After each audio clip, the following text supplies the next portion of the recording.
হুগলির Haripal block development অফিসে পশ্চিমবঙ্গ সরকারের কৃষি বিপণন মন্ত্রী বেচারাম মান্নার উপস্থিতিতে পশ্চিমবঙ্গ সরকারের কৃষি দপ্তরের উদ্যোগে খারিফ শস্য এর সার এবং ঔষধ নিয়ে হরিপাল ব্লকের সার ব্যবসায়ীদের নিয়ে আলোচনা সভা অনুষ্ঠিত হলো।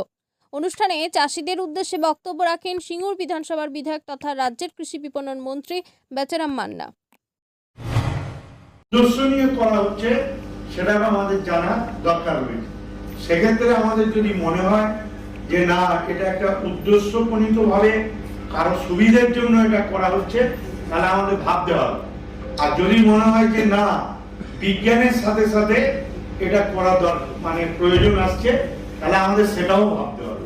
সেটা ভাবতে গেলে আমাদের কৃষকদের নিয়ে সেমিনারে করতে হবে। শুরুতে একা হরিপালে সেমিনার করলে হবে না। সারা ওয়েস্ট বেঙ্গলে আমাদের প্রায় 247টা ব্লক আছে, সেখানে গিয়ে আমাদের বোঝাতে হবে কৃষকদের। সেটা সরকারিভাবে কি করা যায় সেটা আমরা জায়গায় গিয়ে নিশ্চয়ই বলবো। কারণ এখন যত দিন যাচ্ছে সর্বক্ষেত্রে যদি সত্যি ন্যানো ইউরিয়া আমাদের কাছে এসেন্সিয়াল হয়, সেক্ষেত্রে কৃষকদের কাছে খরচটা কম। ধরুন এক বস্তা ইউরিয়া তো আনতে গেলে একটা খরচ লাগে, কিন্তু এটা একটা বাজারে ব্যাগে করে ইউরিয়া চলে আসে। আবার ইউরিয়া সরাতে গেলে লেবার দরকার রয়েছে। এখন কৃষি দপ্তর প্রযুক্তি পদ্ধতি আর এখন কৃষি পদ্ধতি আকাশ পাতাল তফাৎ রয়েছে। তবে এখন যারা কৃষকরা রয়েছে বেশিরভাগই লেখাপড়া জানে কৃষক। এটা কিন্তু আগে অসুবিধে হতো, কি হবে কি না হবে এরকম ভাবনা চিন্তা থাকে।